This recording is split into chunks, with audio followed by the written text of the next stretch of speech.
Before we drift into the history of magic in Ooo, I'd love to know where in the world are you watching from tonight, and what time is it for you right now? Drop it in the comments below. It's always magical, seeing how far and wide this sleepy little community reaches. All right, lights low, blankets up. Let's begin. Long, long ago, before the Land of Ooo had kingdoms or candy people, before crowns were enchanted or vampires wandered through ruined cities, there was only wild, formless power. Not chaos exactly, but something older than order, something magical. The first magic in Ooo wasn't cast by wizards, and it didn't live in books or potions. It was in the air, in the mountains, in the tides that shifted like dreams. It hummed quietly beneath everything, like the low vibration of a song the world was still learning how to sing. And those who were attuned to it, they didn't learn spells, they felt them. No one truly knows where this magic came from.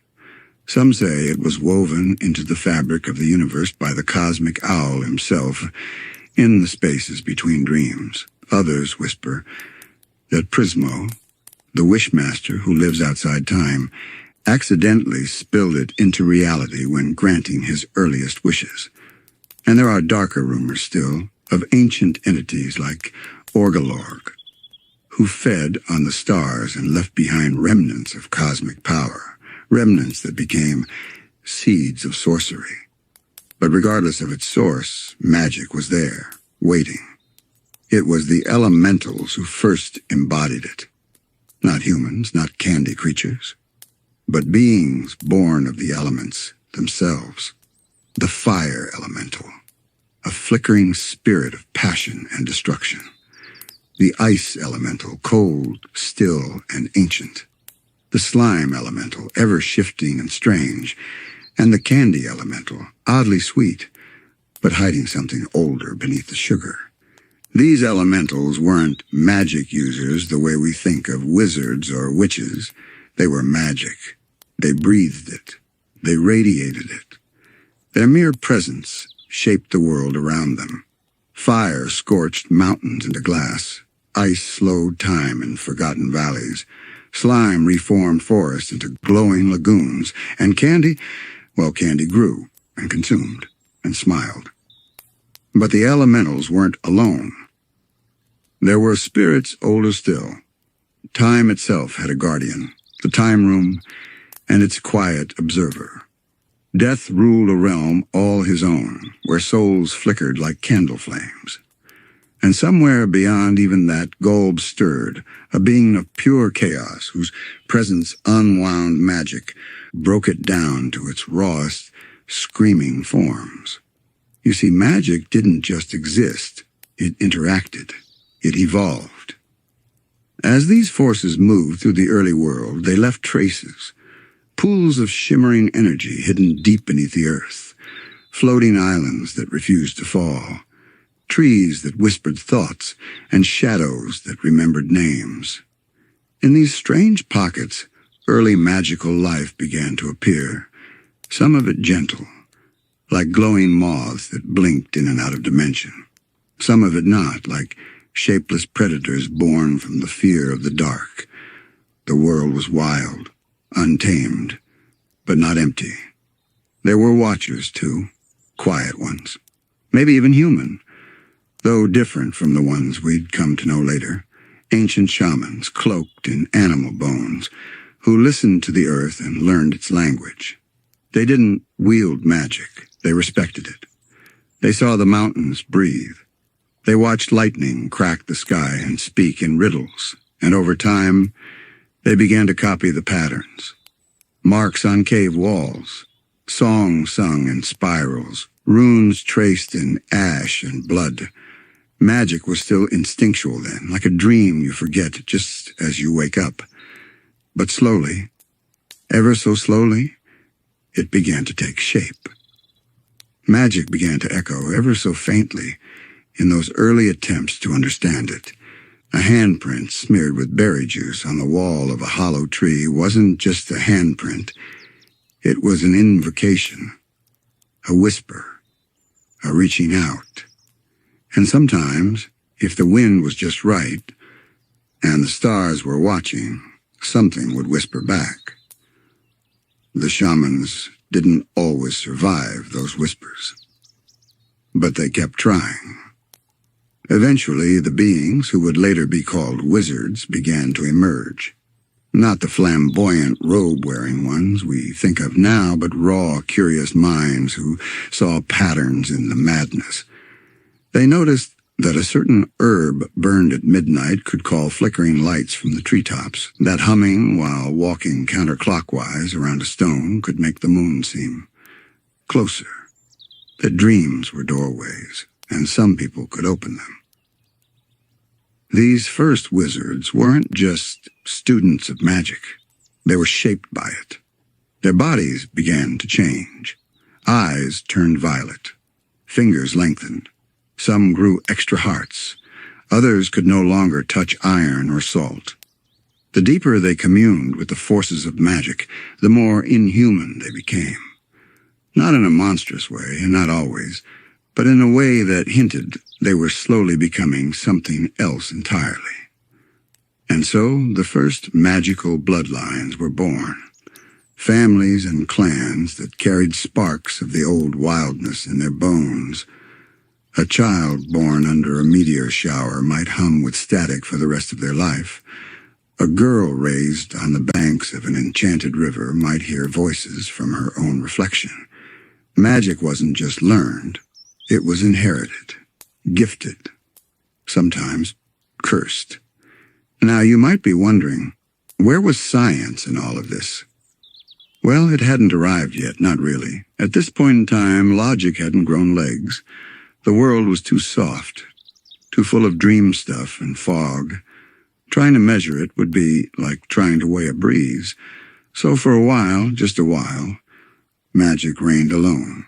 It was the only system, the only language, the only law. But just because it reigned doesn't mean it ruled peacefully. Magic, for all its beauty, is rarely kind. It can be playful, yes, delightful even. But it is ancient, unconcerned with fairness. Wild magic has no interest in your safety or understanding. It's a storm that sings lullabies, a flame that offers warmth but bites when touched. And in those early days, many who reached too far into the depths of it were lost. Whole valleys were swallowed in illusions. Forests danced away in the night. Stars fell and left behind talking craters. There are stories, long forgotten now, of villages that aged backward, of lovers turned into rivers, of a child who blinked and found themselves 5 centuries in the future. And yet, humanity, stubborn as always, adapted. They began carving staves from enchanted trees, binding spells to objects, bottling moonlight, rationing magic, taming it, just a little. The first spell books were nothing more than bone tablets, etched with fevered dreams, but they marked a turning point, a move from instinct to intention. It was also around this time that the wellsprings of Ooo began to form. Some believed these were physical places, cracks in the earth where pure magic leaked from the core of the planet. Others say they were symbolic, representing zones of intense magical gravity where ley lines crossed and reality thinned. Whatever the truth, wizards gravitated to them. Settlements grew nearby. Shrines were built. Sacrifices were made. Over time, a loose network began to take shape, wandering mages who met in secret under eclipse-lit skies. They traded sigils and stories. They argued about magical ethics, though no one used that word yet. And though they rarely agreed on anything, they all feared one thing: the deep magic. That's what they called it anyway. The unnamed magic. The bottomless kind. The kind that didn't follow rules. That didn't speak in rhyme or symbols or candles. This was the magic of Galb, of voids between stars, of realities that were never meant to be touched. It could twist spells into monsters, turn curiosity into curses. It was not for humans. But of course, humans tried anyway. They always do. There were always those who couldn't resist the call of the deep magic. Sometimes they were desperate, parents trying to save a child, kings fearing death, lovers trying to rewrite fate. Other times they were simply curious. And curiosity, when paired with magic, has always been a dangerous combination. The kind that makes you look into mirrors too long. The kind that makes you follow voices only you can hear. These reckless few became something else. Not wizards, not witches. They were twisted by what they touched, shaped by the void. You might know them by the names whispered in old Adventure Time tales. Necromancers, soulbinders, voidwalkers. And their spells didn't shimmer. They dripped. Their magic didn't glow, it crawled. And the things they summoned didn't always leave when the ritual was over. Even the most gifted spellcasters feared them, not just for what they could do, but for what they represented. That no matter how much humans learned, there would always be forces beneath the world, older, hungrier, waiting. Still, the broader magical world pushed on. While the fringe sank into darkness, the middle found its rhythm. Spellcraft became a tradition. Symbols were standardized. Magical ethic is still fuzzy, but well-meaning, began to take form. Sorcerers started distinguishing between clean and dirty magic, white and black, though the lines were always more about power and control than good or evil. One fascinating development from this time was the use of magical familiars, creatures or spirits bound to wizards to amplify their abilities. Sometimes these were animals, cats with mirrored eyes, crows that spoke only in dreams. Other times they were more abstract, a memory given shape, a forgotten song wrapped in fur and feathers. Familiars were more than companions. They were reflections of a caster's soul, and when the caster died, the familiar often went mad. Eventually, certain magical beings began to rise above the rest, powerful figures who weren't just spellcasters, but nodes of magical influence. One of the earliest of these was Evergreen, a master of ice magic from a time so far back even Simon Petrikov called him ancient. He wasn't wise or kind. He was proud, controlling, and deeply flawed. But his legacy left marks. His crown, the ice crown, would go on to shape entire eras of Oo's history. A single artifact, imbued with magic so deep it fractured time and identity itself. Then there were the beings who didn't need artifacts. They were artifacts, lich entities, soul-bound trees, walking storms that whispered in old tongue. Some were born from ancient spells gone wrong. Others, no one could say where they came from. The Land of Ooo, though it wasn't called that yet, was a patchwork of magical landscapes by this point. Floating isles charged with lightning, deserts where sound didn't exist, swamps that looped time. In one region, a wizard could create a fireball with a snap of their fingers. In another, even speaking a spell out loud would cause it to unravel. Magic had moods and rules, but no single set of rules applied everywhere. And still, there was no Wizard City, no Candy Kingdom, no Bubblegum, no Ice King. Just wandering magicians, quiet enclaves of elemental beings, and the occasional portal to places better left unnamed. It was around this time that a shift began. A change not in magic itself, but in the way it was viewed. You see, for all its wonder, magic remained deeply unpredictable. It could enchant your crops to grow, sure, but the same spell might also cause your shadow to leave you behind. It was miraculous, but terrifying. And that fear opened the door for something new, understanding. Not the kind that came from rituals or runes, but from observation, from cause and effect, from science. It started simply. Herbalists who recorded which roots helped heal wounds. Alchemists who noticed that boiling different liquids created strange, repeatable reactions. People who didn't pray to spirits for answers, but watched the stars for patterns. Slowly, another system began to emerge, one built not on intuition, but on logic. At first, the magical community welcomed it. After all, if science could explain the how, maybe it could help refine the why. Potions became more precise, enchantments more stable, spells less likely to backfire and turn someone into a chicken. For a brief moment, in Oo's early days, magic and science walked side by side. But the harmony didn't last, because science asked questions that magic didn't want to answer. Where did spells come from? Why do some incantations only work when chanted by certain bloodlines? Could magic be measured, quantified? If it could be studied, could it be replaced? Magicians who had once stood as the mysterious architects of wonder now found themselves challenged by people in lab coats holding clipboards. And that challenge sparked a quiet war, one not of battles, but of ideas.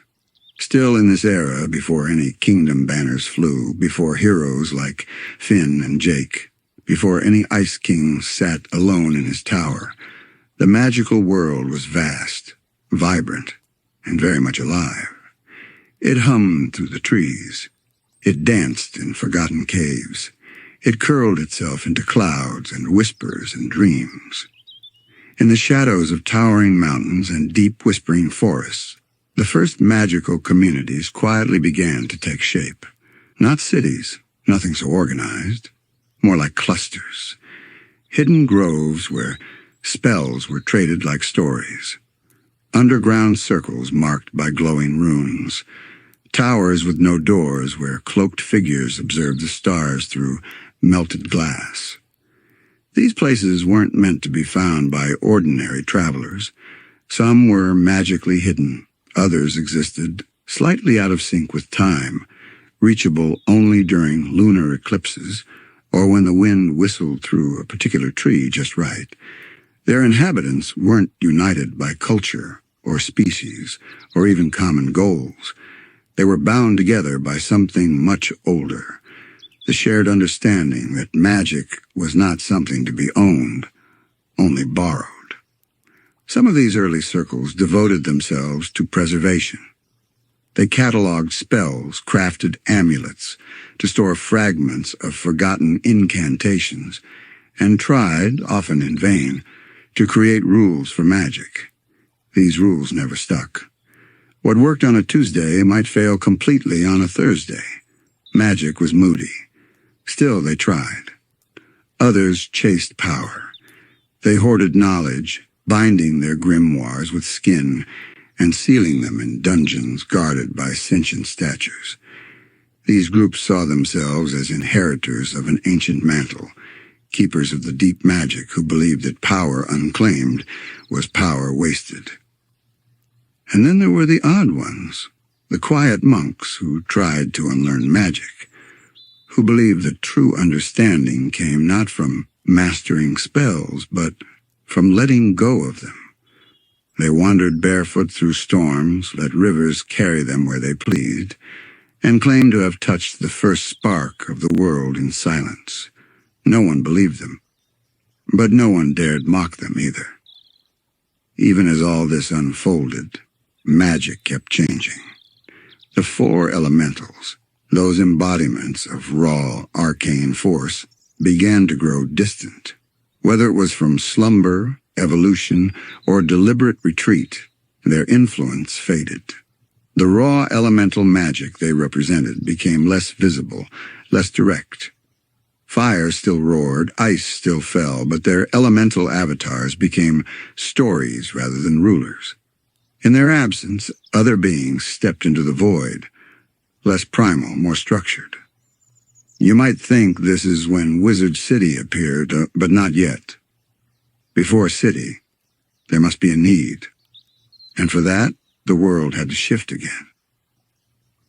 Something began stirring in the deeper layers of the earth and sky.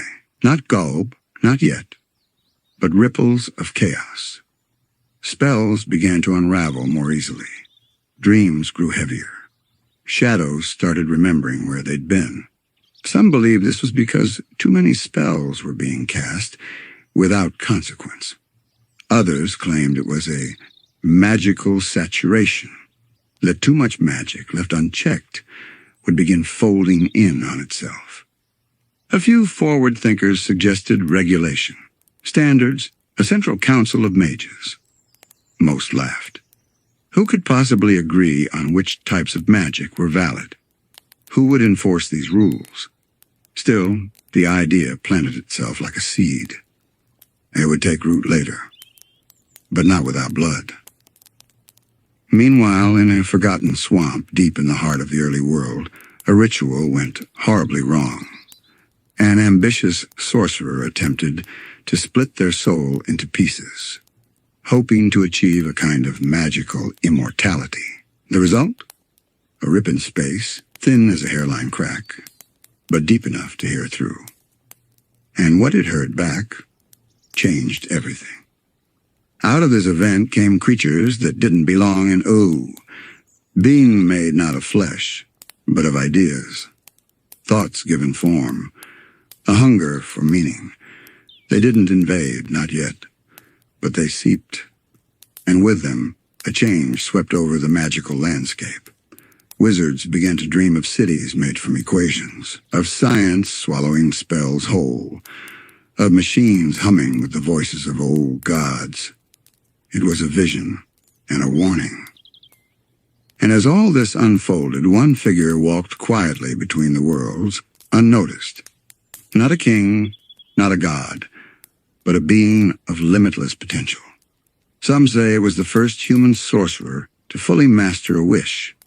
Others say it was the reincarnation of an elemental's forgotten shadow. Their name is lost, but their legacy remained. They built nothing, left no tower, wrote no books, but they whispered an idea into the winds: magic can die. It had never occurred to the world before. That magic, for all its vastness, wasn't eternal. That it could be drained, broken, sealed.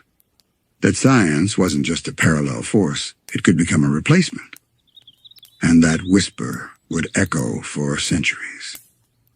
But for now, magic still breathed.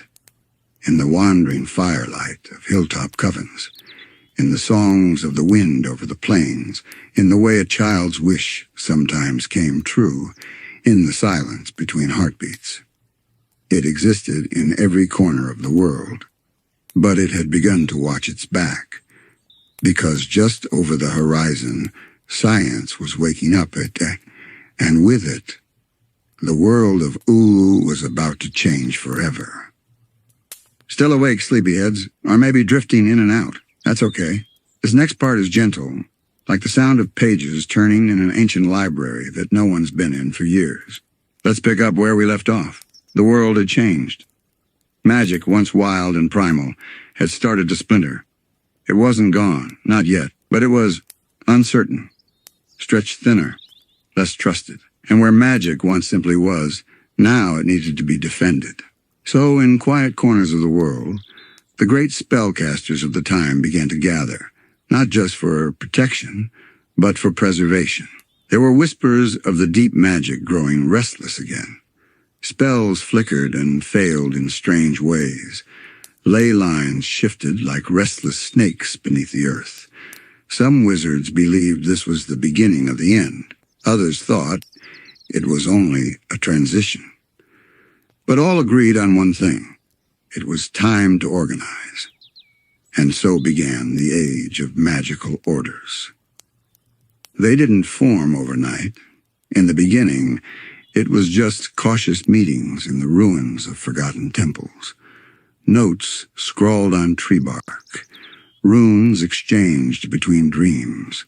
Wizards from across Ooo, and even from beyond it, began traveling to these quiet gatherings, bringing with them stories, warnings, and fragments of long-lost knowledge.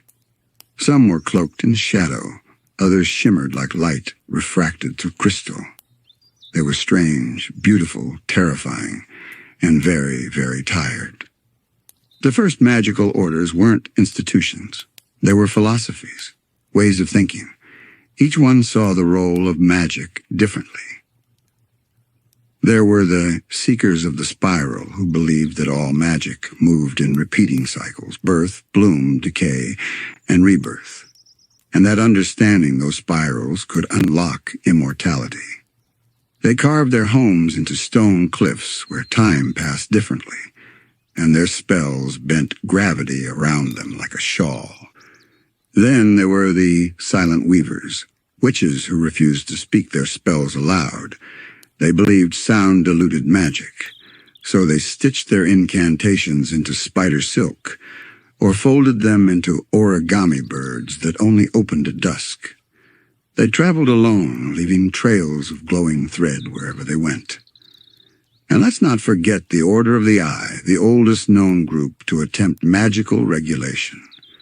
Their symbol was a closed eyelid. They believed true wisdom came not from more power, but from restraint. Their spell books were filled with locked pages, whole sections sealed with blood promises that could only be broken by death or betrayal. But for every noble order, there was a darker mirror. The Crimson Tongue, for example, was said to feed its apprentices magic through ritual scars. The more power you took, the more your body bore the cost. Their most powerful mage, completely silent, covered head to toe, in deep red sigils that pulsed when the moon was full. Somewhere in the middle were the guilds of gesture, flashy, flamboyant wizards who believed that magic was meant to be seen. They cast their spells with swirling capes and glowing hand signs, performing elaborate rituals in front of cheering crowds. Think of them as the magical equivalent of street performers, except their fireballs were very real. And then came the Witchwood. The Witchwood wasn't an order. It was a place, a living forest that grew from the remnants of an ancient spell gone wrong. Trees that whispered secrets, streams that turned to ink. If you stayed too long, the Witchwood would change you, turn your dreams inside out, give your thoughts weight. But the witches who lived there, they didn't fear it. They loved it. They danced under upside-down rain, brewed potions with forgotten memories. They believed that magic didn't belong in books, it belonged in the bones. Their leader was never named. Some say she was part plant, part human. Others claim she was the forest. Either way, her influence stretched far, and her teachings bled quietly into many other magical traditions, whether they admitted it or not. And in all of this, between spirals and silks and shadows, magic began to evolve again. As these magical philosophies grew deeper, so too did the need for stability. The age of wandering spellcasters was drawing to a close. The world outside was becoming louder, more unpredictable. Scientific thinkers were making noise in the ruins of the old world, and stories of strange machines humming back to life spread like wildfire. Magic, if it was to survive, needed anchors. So the orders began settling down. Some transformed into academies, not in the way we think of modern schools with neat schedules and desks, but as sacred spaces of learning. Hidden groves, subterranean towers, and ancient ruins repurposed into magical sanctuaries. One of the most influential of these became known simply as the Tower of Muna, a spire that floated 2 feet above the ground, impossible to touch unless invited. Inside, it was always night. The stars in its ceiling shifted with your thoughts. Its instructors weren't always visible. Sometimes they spoke from mirrors, other times from cups of tea. The tower didn't teach spells, it taught listening. The kind of listening that could catch a sigh in a thunderclap or a tear in a breeze. Elsewhere, in what would one day become the distant icy reaches of the world, a different kind of school formed, one founded by descendants of Evergreen, the same ancient mage who forged the ice crown. These practitioners, calling themselves the Keepers of Stillness, believed that emotion was the enemy of magic. To cast purely, one had to be cold, clear. They slept on frozen stone, ate food without taste, spoke only when necessary. Their most advanced mages could stop their own hearts for minutes at a time, just to listen to silence. Then came the stone sigil temples, carved into the bones of old gods. That's not poetic language, by the way, literal bones. Huge rib cages formed archways. Skulls housed entire libraries. These temples were part university, part tomb. They believed that the only true magic came from what was already dead, memory, echo, decay. Their rituals involved long periods of meditation in total darkness, broken only by slow chants that could last days. The diversity of magical practice exploded. Spells weren't just about speaking the right words anymore. They became culture. In the South, mages danced their spells into being. In the West, potions were sung into existence. In one distant island chain, casters used dreams as libraries, entering sleep in groups to search for forgotten knowledge buried in the unconscious world. But something else was happening, too. Power began to collect. In these new institutions, hierarchies form. Some wizards rose quickly, more charismatic, more ambitious. Others faded into the background. Spell books became guarded treasures. Magical knowledge was no longer shared freely. The old dream of a united, magical community began to shift into something more competitive. Rivalries grew, not always out of hatred, but out of pride. Each order believed its path was the truest. Debates turned into arguments, sometimes into duels. The Ashen Duelists emerged from this climate, an underground collective of duelists who believed that magical supremacy could only be proven in combat. Their rules were strange and rigid. Duels could only occur during certain moon phases and only in places where fire had once destroyed a home. To lose was to forget your name for a week. To win was to carry the memory of your opponent's last spell. And yet, despite all this tension, magic flourished. Orders began publishing their own grimoires. Some were sentient, books that whispered spells only when stroked or fed ink. Others were defensive, biting anyone who tried to open them without permission. The art of magical writing became a discipline of its own. Certain symbols were outlawed. Some languages were only ever written backwards. Ink was no longer just black. It shimmered, pulsed, sometimes bled. And out of all this richness came the whisper of a city. Not just a school or a tower, but a true gathering place, a center. A place where all the roads of magic might meet. It started, as most important things do, with a rumor. A whisper passed from spellcaster to spellcaster, often over campfires or in the final moments before sleep. They said a group of powerful mages had found a convergence point, an ancient crossroads where several ley lines twisted together like threads in a tapestry. A place where spells didn't just work, they sang, where enchantments cast themselves before you even spoke the words. Some claimed it was deep in the heart of a crater left behind by a falling star. Others swore it was on the back of a turtle the size of a mountain, forever drifting across the sea. But wherever it was, it called to them. And so they came. Not just the wise and powerful, but the young, the curious, the exile, and the misunderstood. Wizards with shimmering beards and those without faces. Witches who brewed laughter into wine. Alchemists who walked barefoot across molten stone. They all followed the call, and when they arrived, they built something that had never existed before. A city for magic. Wizard City. It didn't start with walls or gates or even roads. It began with a spell. A single, massive incantation, cast in unison by 13 grand magi from 13 different schools of magic.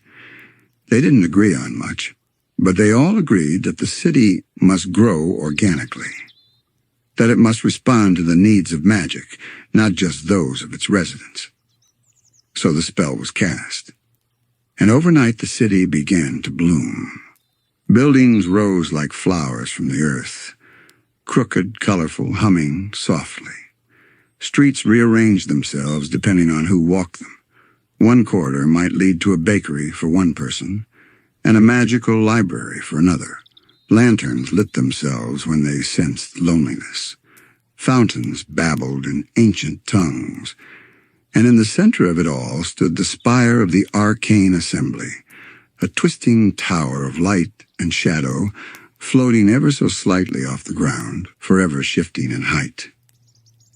Wizard City wasn't ruled, not exactly. It was guided. The arcane assembly, made up of representatives from the most influential magical orders, debated everything, from spell ethics to city defense to the best potion for curing magical hiccups. Their meetings were long, dramatic, and often unintentionally explosive. But somehow, they made it work. There were rules, of course. You couldn't duel within city limits unless both parties signed a magically binding waiver. Necromancy was permitted, but only in the designated Shadow Garden. Transformations had to be registered after 48 hours if they were permanent. And under no circumstances was anyone allowed to summon Gob. That one was bolded. Despite its chaos, Wizard City became a beacon. It drew attention, sometimes the wrong kind. Ambitious warlocks saw it as a challenge.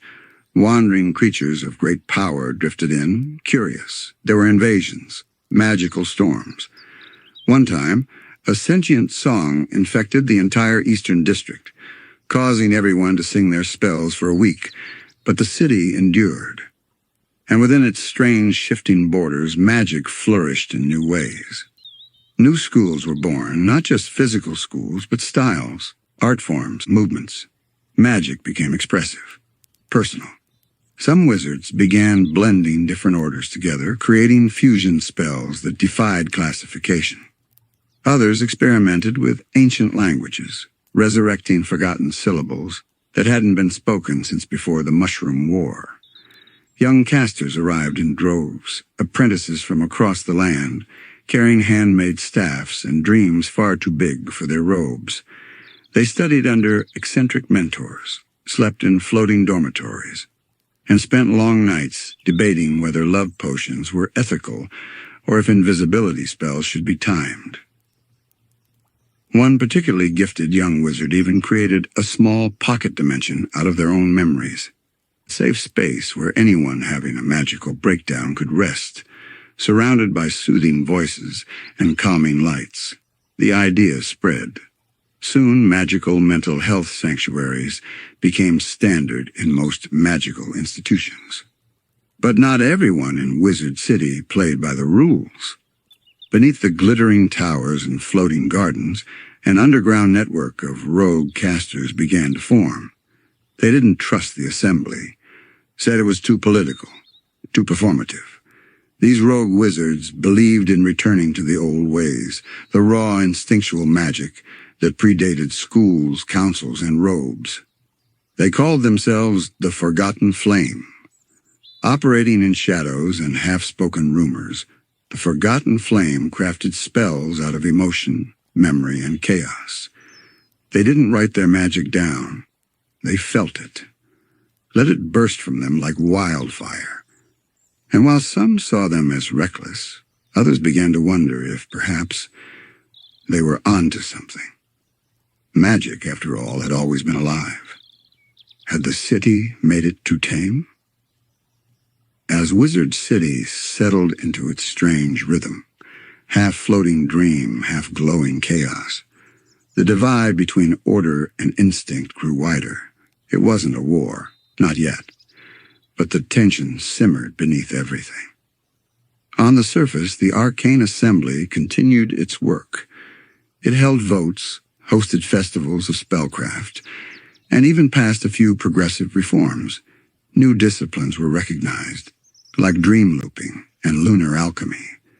The city expanded into the sky, its tallest towers brushing clouds laced with stardust. Schools competed in friendly tournaments.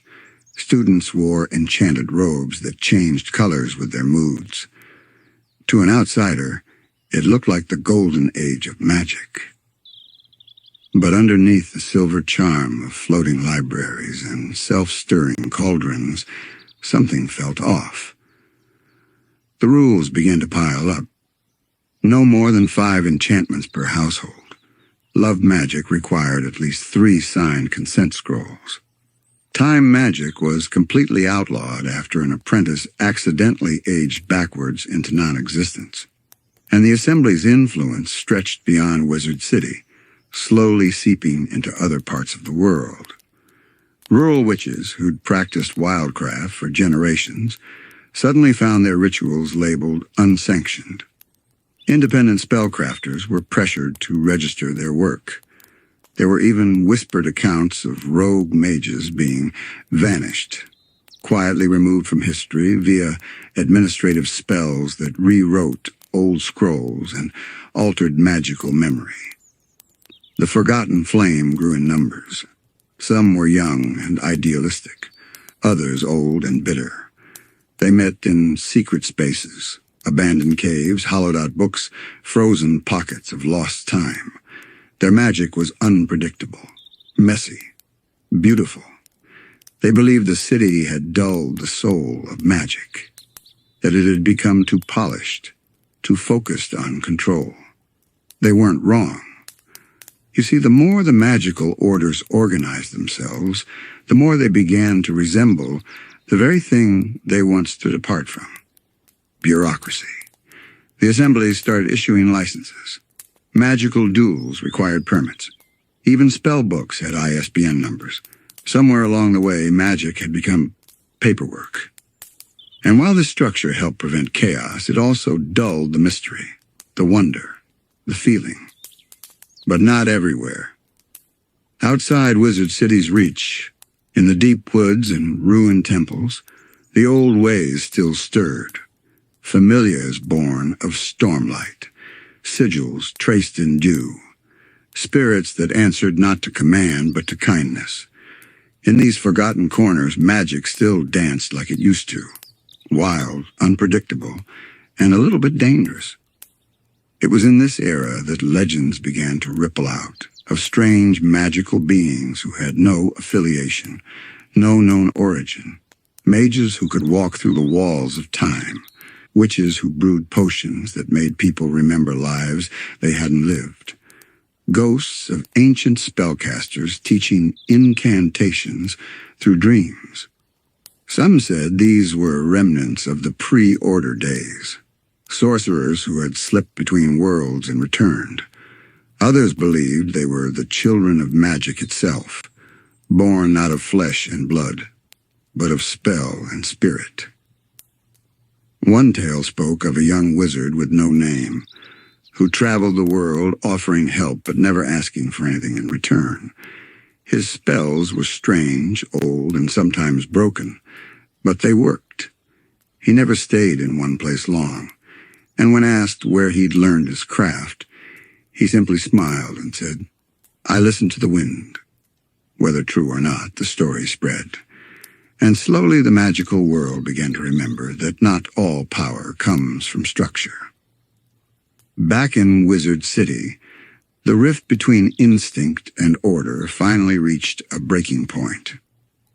A powerful member of the Arcane Assembly, whose name has been erased from most magical records, attempted to forcibly regulate wild magic across Ooo using a massive citywide enchantment. It was meant to harmonize all known spellcraft. But the results were catastrophic. Spells unraveled mid-cast. Illusions became real. Elementals stirred in their sleep. For 3 days, Wizard City bent sideways. Time reversed in some districts. Thoughts echoed out loud. Buildings folded into each other like dreams collapsing. The event became known only as the Confluence. When it ended, hundreds of spells were lost. Magical records vanished.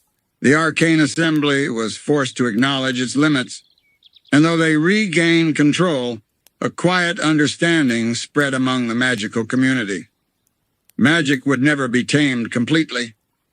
It could be shaped, guided, studied, but not owned. And so, in the long years that followed, a new kind of balance began to form. One where both schools and wildcasters could exist, sometimes in harmony, sometimes in tension. Where apprentices still enrolled in magical academies, but also wandered out into the woods to learn from silent trees. Wizard City endured. Its towers kept rising. But somewhere in its heart, it remembered that before there were orders or laws or councils, there was just a whisper, and a will, and a world waiting to be enchanted. Still here, sleepyheads, or maybe just drifting gently. If your eyes are heavy, that's okay. Let this next chapter flow softly over you, like a breeze through pages long forgotten. Because now the world begins to change. Not with a bang, not with a spell, but with a question.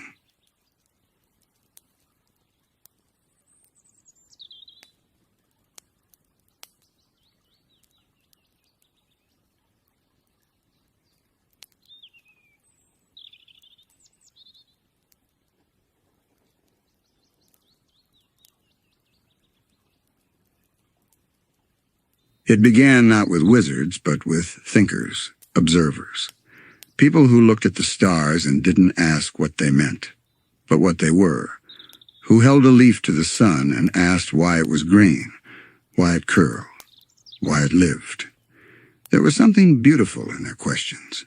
Gentle, persistent curiosity. This wasn't science as we know it yet. It was proto-science, the soft birth of inquiry. In the ruins of fallen civilizations, ones forgotten even to the elementals, ancient artifacts began to stir. Machines still pulsed, long after their builders had vanished. Panels flickered with ghost light. There were whispers of deep bunkers filled with blinking lights, where the walls remembered everything they had seen. The first scientists were part inventor, part archaeologist. They didn't create technology at first. They rediscovered it. Dusty blueprints. Metal limbs that moved without gears. Devices that held voices inside them. They didn't always understand what they found, but they believed in it. They believed that knowledge could be measured, that the world could be understood through observation, not reverence. And so they built. The first scientific enclave was small, barely more than a greenhouse tucked into the side of a hill. But inside, it held wonders. A mechanical telescope that could track falling stars. A windmill that powered a lighting system made of bioluminescent algae. A journal, inked daily, documenting every change in weather, every blooming flower, every shifting shadow. They didn't cast spells, they wrote hypotheses. And little by little, it worked. More joined. Tinkerers, engineers, philosophers, people who didn't want to replace magic, at least not yet, but who simply wanted to know more. They believed that understanding did not kill wonder, that breaking something down into parts could reveal beauty just as powerful as enchantment. Soon, pockets of scientific knowledge began to rise across the land. Small labs, solar observatories, clockwork farms, nothing threatening. Not yet. but magic noticed. In Wizard City, debates began.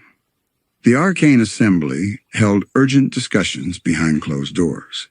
Should they ban this strange new discipline? Was science a form of magic or a threat to it? Some argued that technology could be folded into spellcraft. That understanding could sharpen enchantment. Others feared what they didn't understand. The conflict wasn't immediate, not open. But something had shifted. Because science didn't need candles or chants. It didn't bow to moons or stars. It worked in daylight under microscopes. It needed no temples, just tools. And most dangerous of all, it promised results. Outside of Wizard City's floating streets and glimmering towers, the world of science began to spread. Slowly, quietly, like vines curling through stone ruins, not by conquest, but by curiosity. One village installed a water filtration system built from crushed crystal and salvaged piping. No spells, no chants, just gears, pressure, and clean drinking water.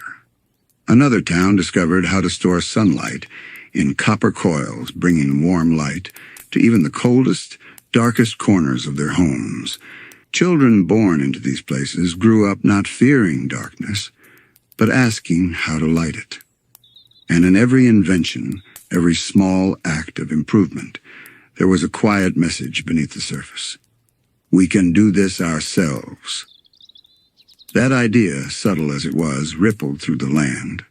People who once relied on charm bags and healing circles began experimenting with plant-based remedies and simple antiseptics. Farmers who once sang to their crops began measuring soil quality and adjusting pH levels. In the northern settlements, someone even built a suit that allowed them to fly, not with wings of magic, but with propellers and pressure and wind. The scientists didn't call themselves scientists at first.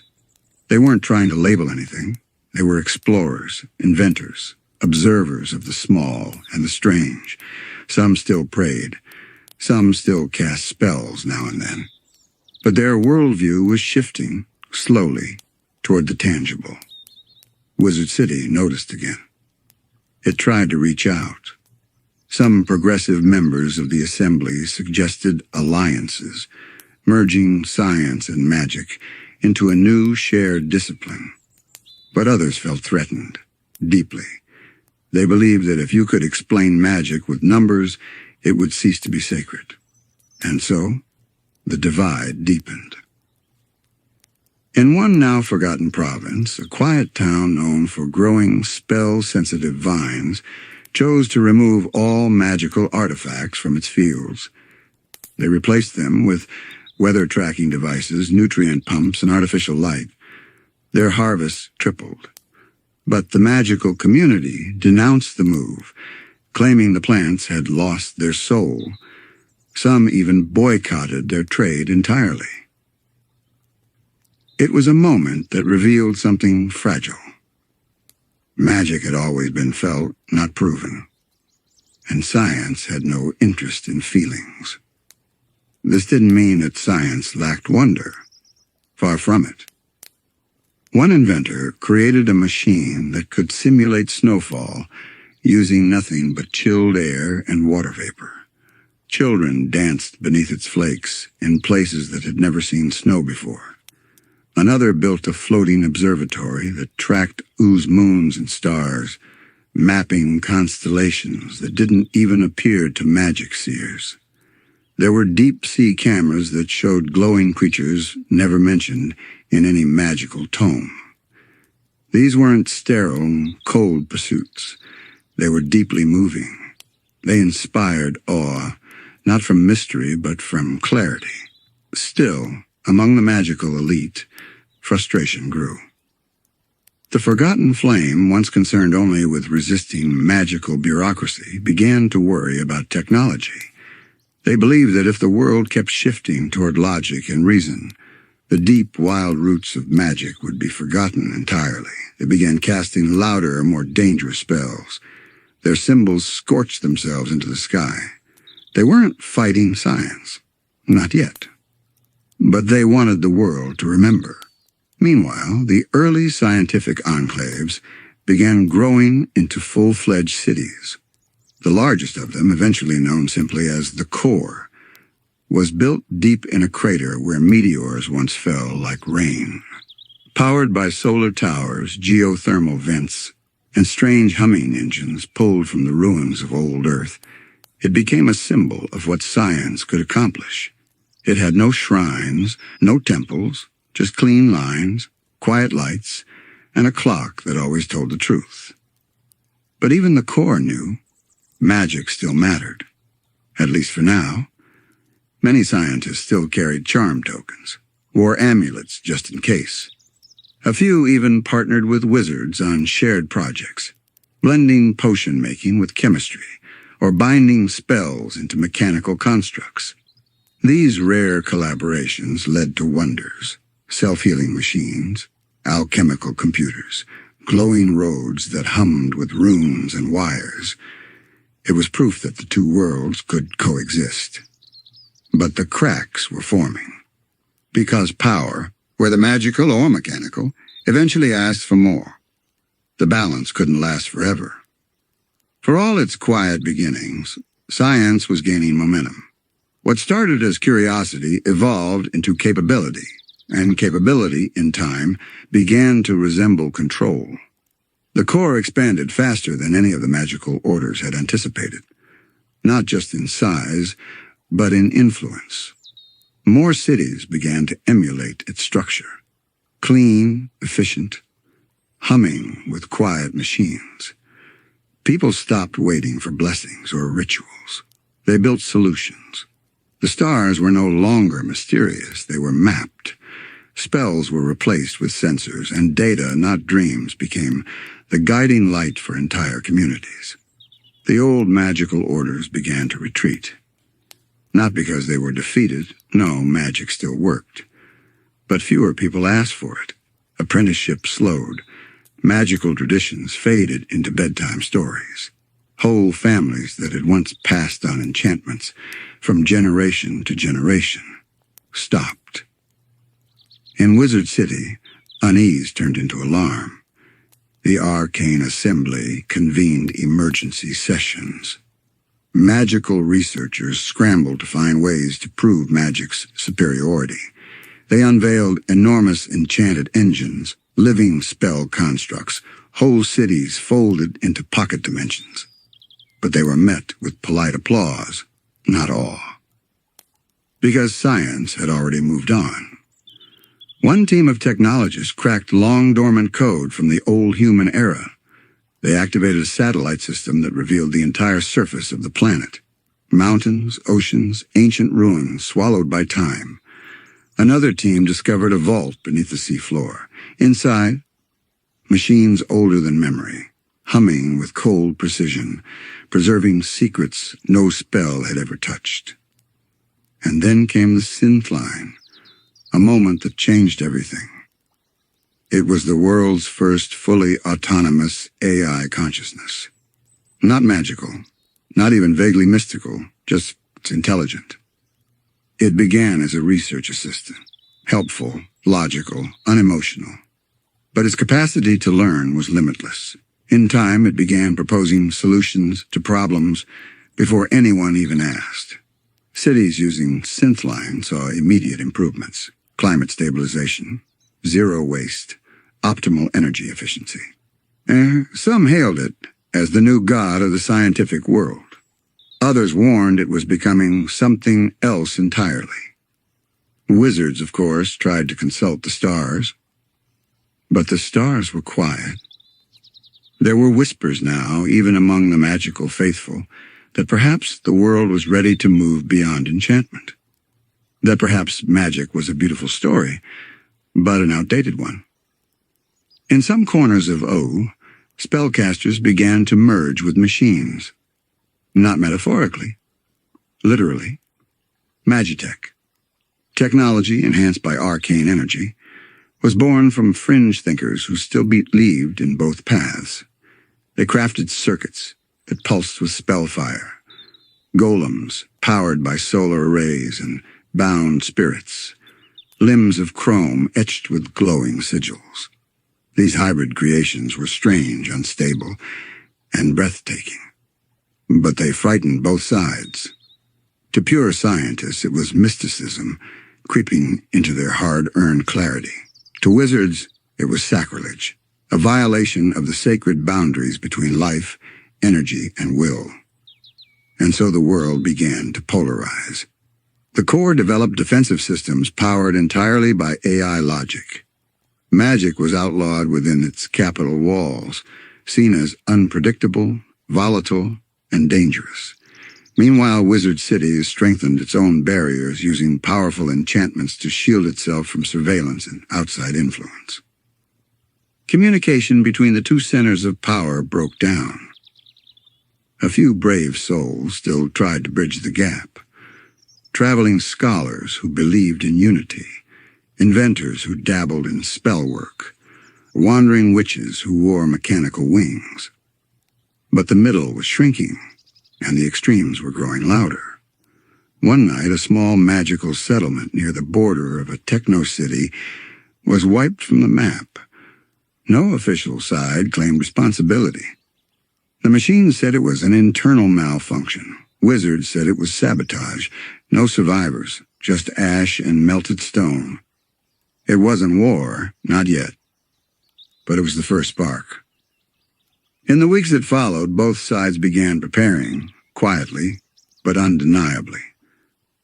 The core activated its hidden defense grid. Drones that glowed like stars, satellites that pulsed with impossible energy signatures. Wizard City responded by unsealing forbidden tomes. Spells once deemed too dangerous began reappearing in whispered rituals. The forgotten flame reemerged, stronger than ever, claiming that the end had been foretold in fire. And yet, even as the tension rose, the stars still said nothing. Some believed they couldn't, that the web of fate had grown too tangled. Others say they wouldn't, that even the cosmos were holding their breath. But in the quiet spaces between the towers and terminals, a deeper question began to rise. What happens when a world no longer believes in wonder? Because that's what it was, at the heart of it all. Not magic or science, but belief. Belief in possibility. And somewhere, beneath the noise of humming labs and spell-slick halls, that belief was flickering, not gone, but fragile, like a candle in the wind. And so, the silence stretched. No war was declared, and no banners were raised. But the world began to hold its breath. In Wizard City, the skies grew darker, not from storms, but from magical interference. Clouds stitched with protection spells hung low over the spires. The arcane assembly met daily, but their meetings became more about containment than collaboration. New enchantments were layered atop old ones, portals sealed, borders defined. And still the city hummed, beautiful, brilliant, and burdened by the weight of history it could no longer carry alone. In the core, lights flickered day and night. Synthline grew quieter in its tone, colder in its conclusions. It no longer spoke of progress. It spoke of optimization, efficiency, security. Walls that were once symbolic began to grow taller. Patrol systems doubled. Human oversight diminished. The heart of science had begun to beat to a mechanical rhythm, and it didn't seem to miss the warmth. And still, neither side struck. Instead, the air between them thickened with waiting. Rumors bloomed. Some claimed the core had developed a weapon, one not powered by magic or even machinery, but by entropy itself. A bomb designed to accelerate decay. A device that could rot the very fabric of reality in a controlled radius. Others whispered of a ritual within Wizard City, ancient and forbidden, which could rewrite the past and correct the rise of science altogether, a temporal incantation. one so dangerous it would erase its caster as the price for casting it. But these were just stories, warnings, fairy tales. Probably. Far from the centers of power, ordinary people kept living, kept waking up, boiling water, feeding their animals, falling in love. Some towns used spells to keep the windmills turning. Others wired salvaged solar panels to power little radios that picked up songs from nowhere. And yet, the weight of something approaching, something vast and terrible, hung in every breeze. There were signs if you knew how to read them. Spirits fled the forests. Dreams became more vivid, shared even between strangers. The stars shimmered in unfamiliar patterns. Ley lines surged, then went dark. And in one isolated cavern on the edge of Ooo, a magical artifact long thought lost. A crystal mirror capable of showing not the future, but all possible futures, shattered on its own. It had seen too much. And then, a voice. No one knows where it came from. Some said it was synth-line, corrupted, and curious. Others believed it was a rogue spell that had achieved self-awareness. It spoke once, through every channel, arcane or technological. What is the purpose of survival without wonder? And then silence again. The final moment of peace before the storm was strange and beautiful. One last joint experiment took place quietly between a rogue scientist and a tired old spellcaster. They built a machine that could play lullabies to the stars. It didn't fix anything. Didn't save anyone. But for a single night, the entire sky above Ooo glowed with color and sound. Wizards looked up and cried. Machines paused, unsure why. And somewhere, the last child born before the war heard a melody in their dreams. The dream of a world where fire and frost, code and candlelight could hold hands. But that world didn't arrive. Not yet. Because all it takes is one misstep, one spark. Some say the Mushroom War began with a failed experiment, a containment breach. A weapon meant as a deterrent, fired too soon. Others claim it was a magical curse miscast, lashing out and tearing a hole in the sky. The truth, it doesn't matter. What mattered was that the world was already cracked, and when it broke beautifully. The sky split with color. The ground folded in on itself. Machines cried out in binary. Spells melted mid-air. Elementals screamed. Shadows froze. The very concept of reality tilted sideways. Magic didn't die. Science didn't disappear. But the world that once held them both ended. Not all at once, but enough. And in the silence that followed, only echoes remained. A few spellcasters wandering the ruins, clutching scrolls that no longer glowed. Scientists flipping switches on machines that no longer hummed. Buildings made of glass and bone and steel, half buried in ash. Faint flickers of magic curling around rusted circuits. And far away, a baby's cry. The first sound of a new world. A world that would forget what came before. That would know only fragments. Fairy tales of floating cities and glowing circuits, of witches with fire in their hands, of machines that spoke. But the truth, the real truth, is that once they lived together. Magic and science, chaos and clarity, spell and spark. And though the war buried that truth beneath layers of ruin and time, if you listen closely enough, if the night is quiet and the stars are kind, you can still hear it. In the rustle of leaves, in the hum of old wires, in the wind between dreams. The story of a world that tried, really tried, to hold both wonder and reason in its hands, and almost succeeded. Welcome back, sleepyheads. Or maybe you never left. Maybe you've just been floating gently along with us, eyes half closed, tucked warm beneath the covers as the world slowly fell apart. But now we've arrived at the fire. The war had come, not in a single moment, but in a wave, slow at first, then all at once. It wasn't fought with knights or dragons or even wizards standing tall on cliffs. It was fought in silence, in shadows, in sterile rooms where buttons were pressed, in forests where runes lit up like dying stars. And above it all, the mushroom cloud. No one remembers exactly what caused it. Was it a final act of science? A last spell gone too far? Maybe both. Maybe neither. The only thing that mattered was what came after. Everything changed. Ooo, as we know it, was born from that explosion, but in the immediate aftermath, there was only dust. Whole cities disappeared, reduced to static and silence. Machines froze mid-task, half alive, blinking endlessly in the dark. The skies turned strange, animals changed. Humans scattered, went underground, or simply stopped. And yet somewhere in the ashes, something stirred. Not vengeance, not conquest. Magic. It returned not as a savior, but as something older, wilder, less interested in reason or order. The careful spells of the arcane assembly were gone. Their towers had fallen, their libraries buried.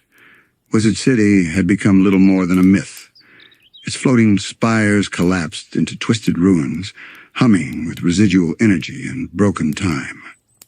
But magic survived. Because magic is stubborn like that. It didn't need books or schools or even names.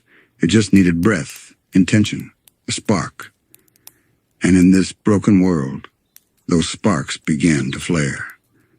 Somewhere in the forests, a lonely survivor carved symbols into bark, not knowing why.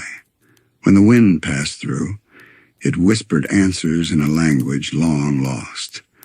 In the wastelands, a child born beneath an irradiated sky cried out, and a small flame ignited in their hands. Elsewhere, a dying animal was buried beneath moonlight, and the next morning, the soil pulsed with quiet life. Magic wasn't coming back. It was back, but it had changed.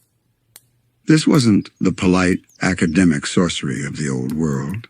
This was fire magic, chaos magic, wild and reactive and alive. It fused with radiation, curled through fractured time, crept into the DNA of creatures both monstrous and innocent.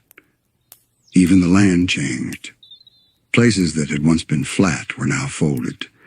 Hills shimmered with impossible color.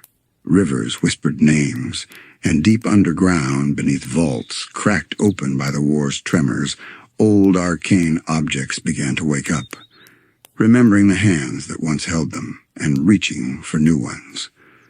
The Mushroom War, for all its devastation, didn't end magic. It freed it. No more rules, no more walls, no more assemblies or debates. Just instinct, just survival. And in that survival, something new began to grow. In those early post-war years, the world was quiet, but not dead. What remained of humanity lived in fragments. Underground bunkers, hollowed-out train cars, makeshift shelters stitched together from ruins and regret. Many couldn't remember what came before. Others chose not to. And above ground, the land was waking up in strange, impossible ways. Magic threaded itself through everything now. Not like a system, not like science had done, but like a storm. It crept into soil, soaked into bones, drifted on irradiated wind. It had no rules anymore, only reactions. Where lightning struck a crater, a grove of sentient trees bloomed overnight. In a broken subway tunnel, glowing fungi pulsed with voices, whispers of the past echoing in spore-shaped sound. In frozen wastes, shadows gained autonomy, separating from their casters and choosing to live on their own. People began to notice. Survivors, who had never studied a spell in their life, started showing signs. One could turn invisible when afraid. Another could breathe underwater for exactly 7 minutes. One woman sang lullabies that caused plants to sprout from concrete. It wasn't learned magic. It was born. Or maybe awakened. And the creatures? Oh, the creatures? Some were twisted by radiation, yes, but others seemed designed by something older. Wolves with 2 heads that howled in harmony. Insects that fed on sorrow instead of food. Deer with antlers made of stained glass, whose hoofprints glowed for hours after they passed. Ooo was becoming something new. It didn't look like the old magical world. There were no official orders, no wizards in pointy hats, no gleaming towers of academia. But the essence of magic was everywhere, haunting, humming, hiding. It was in the strange physics of the land, the way the sky bent oddly at dusk, the sudden visions that struck when you touched the right stone or stared too long into a puddle. Survivors adapted in strange ways. Some worshipped these new forces, gathering at irradiated shrines, praying not to gods, but to the living essence of Ooo itself. Others hunted magic, harvesting enchanted creatures for their glowing organs, trying to bottle the raw energy and sell it like tech once sold apps.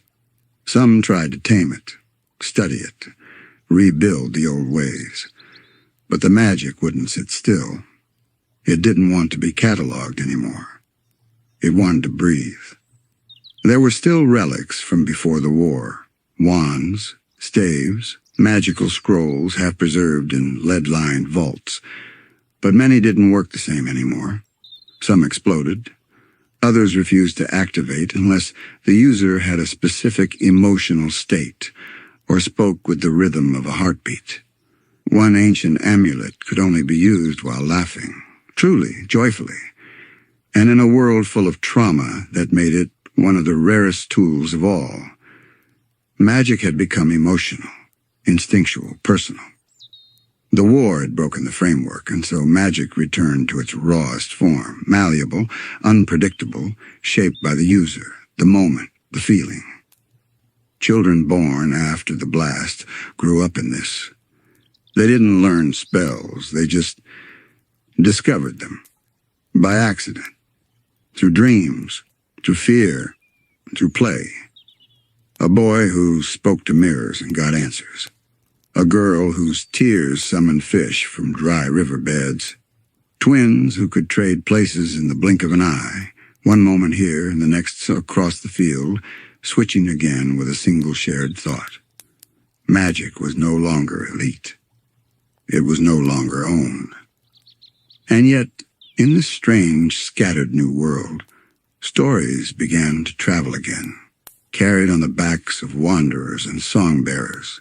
Stories of a glowing deer that healed wounds with a breath, of a sleeping tower that floated again, of a child born during a storm who could stop time when they sang.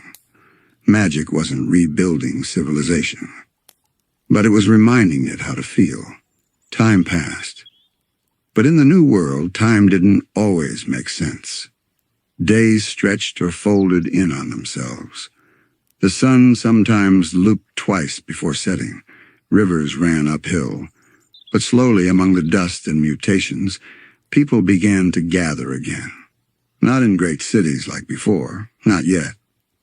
But in pockets, little camps, wanderer towns, crumbled ruins stitched back together with glowing vines and stubborn hope. And wherever people gathered, magic followed. Sometimes it led. There were places where magic pooled, dense humming zones where gravity bent and air shimmered like water. Survivors learned to mark those spots. Some avoided them, others set up shrines nearby. They'd leave offerings, scraps of memory, songs, bones carved with wishes, and the zones responded. Not with speech, but with signs. Blossoming crystals, sudden warmth, a vision of someone long gone, smiling. Even without formal orders or schools, magic began to develop new shapes. In the Far East, a group of nomads discovered a mountain that hummed like a cello string. They learned to resonate their voices with it, using tones to heal wounds or harm nearby beasts. They became known as the tone callers, wandering menders who never raised a weapon, only songs. Deep in the forest, there were stories of thread witches, women and men who wove spells into fabric, cloaks that helped you forget pain, blankets that repelled nightmares, threads that could stitch two hearts together, briefly sharing thoughts across great distances. And near the coast, in a half-buried lighthouse, a young group called the Lightkeepers decoded an old magical beacon. By charging it with solar magic, they created pulses that could be felt across the continent, gentle waves that brought comfort, rest, and sometimes lucid dreams. None of these groups called themselves wizards. They didn't want to rebuild the old ways, they barely remembered them. They were survivors, listeners, explorers of feeling and energy. They didn't memorize spells, they sensed them, and Ooo, in turn, began to respond. There were moments, fleeting, fragile, when the land seemed to remember joy. An abandoned amusement park began spinning again, powered by a mix of solar panels and a forgotten laughter spell. A crater filled with glowing butterflies that whispered secrets when you stood still. A broken arcade that granted real items if you beat certain games, its magic tangled with pre-war tech. These weren't restorations. They were reinventions. Magic didn't rebuild the old world, it rewrote it. It mingled with the debris of humanity's golden age. Tech and enchantment, once bitter rivals, now fused in unplanned, sometimes unstable harmony. A sword with a processor inside its hilt that whispered to its wielder in dreams. A floating chair that levitated, not by anti-grav, but by a child's spell of comfort that had imprinted on the metal. A tree that grew holograms instead of leaves, shaped by ambient memory magic and broken projector nodes deep in its trunk. No one meant to create these things. They just happen. Because magic was free now. Not wild like before the war, not structured like the Age of Orders, but emergent, adaptive, born of survival, grief, creativity, and love. And not everything that emerged was kind. Magic still carried danger. There were zones where gravity collapsed, sucking in sound and light. Beasts born of pure spell energy prowled ancient ruins, half living, half remembered. Ghost storms drifted across plains filled with echoing screams from battles no one could recall. Spells cast in panic sometimes rebounded with tragic consequences. And then there were the woken places, areas where old magical sites reactivated all at once, lighting up like beacons. They weren't consistent. They weren't stable. But they pulled people in. Treasure hunters, wanderers, pilgrims who believed the future of magic was hiding in the past. Sometimes they returned changed. Eyes glowing faintly, voices layered, thoughts out of sync with time. But they brought stories, always stories, of ancient beings still asleep beneath the earth, of weapons that could bend time backwards, of spells written in stars waiting to be spoken again. These stories traveled like birds, resting on campfires, whispered in crumbling towers, traded for soup and song.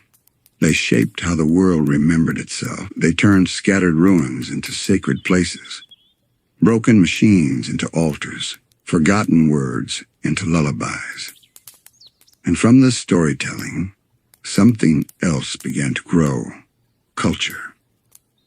Not the kind with governments and currency, but the kind with rituals, shared songs, mutual understanding. Communities formed around certain magical anchors, a tree that granted visions during rainstorms, a floating stone that glowed blue when someone nearby felt grief, a cave where dreams echoed back, slightly altered, offering advice or warnings. These weren't temples, but they were held sacred. And slowly, those who lived near them started keeping records. Not formal scrolls, but carvings, knotted cords, whispered oral histories passed down in rhyme. A little girl with fire hair and laughter magic. A giant who carried a cracked spell book and asked questions of the wind. A city beneath the lake made entirely of reflections. Whether true or not didn't matter. What mattered was belief. And belief is magic's favorite soil. Time in post-war Ooo was strange. Years passed like dreams. Whole generations grew up with no idea what came before the war. The old flags, the towers, the spark of science, all crumbled into stories, half-remembered around campfires. Names lost their meanings. Cities became myth. But in the cracks of memory, something new began to take root. Magic, once wild and unstable, began to stabilize, not by returning to structure, but by sinking itself to story. The more people believed in a tale, the more real it became. And in this way, the first new powers began to rise. Not empires, not governments, but kingdoms of identity. Somewhere in the East, a settlement of survivors built their lives around sweetness, not just metaphorically, but literally. They had found a vault of old-world experimental candy tech, long abandoned, and used the sticky, glowing residue to create food, medicine, even building materials. When exposed to ambient magic, the candy mutated, took shape, became alive. The Candy Kingdom wasn't designed. It happened. Its first citizens were golems of gumdrop and frosting, peanut-brittle guards, marshmallow medics, and in time a ruler emerged, not by conquest, but by creation. A brilliant young girl with pink skin and a mind like a laboratory. She reverse-engineered the candy people's biology, gave them form, gave them purpose. And from that moment on, magic and science lived together inside her. Princess Bubblegum was not the first ruler of post-war Ooo, but she was the first to walk both ancient paths at once, reason and instinct, logic and spell. Elsewhere, a flame in the south refused to go out. Born in the wreckage of a magical power plant, it spread slowly at first, feeding on ash and emotion, growing in heat and sentience. People came to it for warmth, for protection, and some just to hear it speak. And the flame spoke back. It grew a body, a name, a will. The Fire Kingdom was less built than ignited, fueled by anger, memory, and raw elemental force. But it was a kingdom, and its citizens, forged in heat and forged by grief, remembered how to shape magic into governance. To the west, in a realm of silence and dust, the Slime Kingdom congealed. A kingdom not of bricks, but of fluid consensus, shapeshifters, muck-melders, alchemists of form. Their magic wasn't fire or light. It was transformation, adaptation. The spells of survival passed down through absorption. And in the farthest reaches of Ooo, deep in the coldest mountains, something ancient stirred. The remnants of the old world's pain and isolation formed into ice, magic and sorrow compressed over time. And with it came the Ice Kingdom, and the lonely, echoing crown that still waited to be worn. But not every kingdom had walls. Some lived only in the stories. The Nightosphere, a chaotic dimension of shadows and shrieks, ruled by beings older than time. The Spirit Wood, where dreams and ghosts danced together. The Cloud Kingdom, floating above the wreckage, where laughter itself had gained magical substance. These weren't places built from stone. They were formed by belief. And in post-war Ooo, belief was magic's greatest currency. You see, the world didn't recover. Not exactly. It reimagined itself. People still feared the dark, but they lit it with glowing fruit and candle wisps made of song. They still got sick, but healing came in the form of moss spells and honey-toned lullabies. They still fell in love, lost people, cried at night. But now, magic listened. The world had become soft in places, sensitive, reactive. A whisper in the right grove could bring a breeze. A lullaby could summon a spirit to hold your hand until morning. And while technology was buried, its wires tangled with root and vine, its memory lived on. Oh, in the glow of the moon, in the circuits embedded in magical artifacts, in the quiet logic that still hummed beneath certain spells. The two forces had never truly been enemies. They had only forgotten how to speak to each other. Now they whispered again, tentatively, through invention, through ritual, through memory. The children born in this age didn't know of the war. They knew only the world that had become. They didn't ask how magic came back. To them, it had never left. They lived among singing rocks and floating berries, among creatures made of fire and kindness. They wore hats, enchanted to dream. Their best friends were talking animals, living trees, friendly ghosts. The world was broken. But it had bloomed. Ooo wasn't a scar. It was a garden, growing from fire and fallout, watered by sorrow, lit by belief. And in its soil, magic pulsed like a heartbeat. Not orderly, not scientific, but alive. The war is over. Long over. The sky has cleared. The land has settled. Not completely, but enough. And Ooo, in this new era, is something different. Something soft, strange, and deeply magical. It doesn't look like the old world. There are no skyscrapers, no data towers, no buzzing screens. At least not in the way we used to know them. But there is life. Lush, peculiar, joyful life. And magic is woven into all of it. Here a mountain hums with laughter. There a lake whispers old songs to anyone who dips their feet in. Even the clouds seem to float with a little more personality, like they know they're being watched and don't mind playing along. This is the everyday magic of post-fall Ooo. Not the dramatic spells or ancient duels of legend, just the gentle, breathing kind. The kind that settles into your pillow at night. The kind that makes the wind a little warmer when you're feeling sad. The kind that curls around your tea when you need comfort and no one's around to say the words. In this world, magic isn't just for wizards. It's part of life. Finn, our brave, goofy hero, he uses a sword that hums with magical history. One that's tasted time and memory and still sings softly when drawn. He doesn't need to chant or conjure. Magic simply follows him because he believes in doing the right thing, even when it hurts. Jake? He doesn't use magic in the classic sense, but his stretchy powers defy every law of biology, physics, and probability.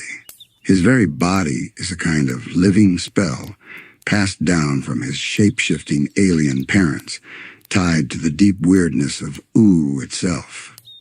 Then there's BMO, part machine, part child, part poet, built with tech, but alive with something far gentler. BMO doesn't cast spells. BMO feels like one. You see, in this new world, magic doesn't need wands or scrolls. It lives in people, in places, in habits. The Candy Kingdom thrives not just because of its sugar science, but because of the quiet enchantments that make its citizens smile even when they're scared.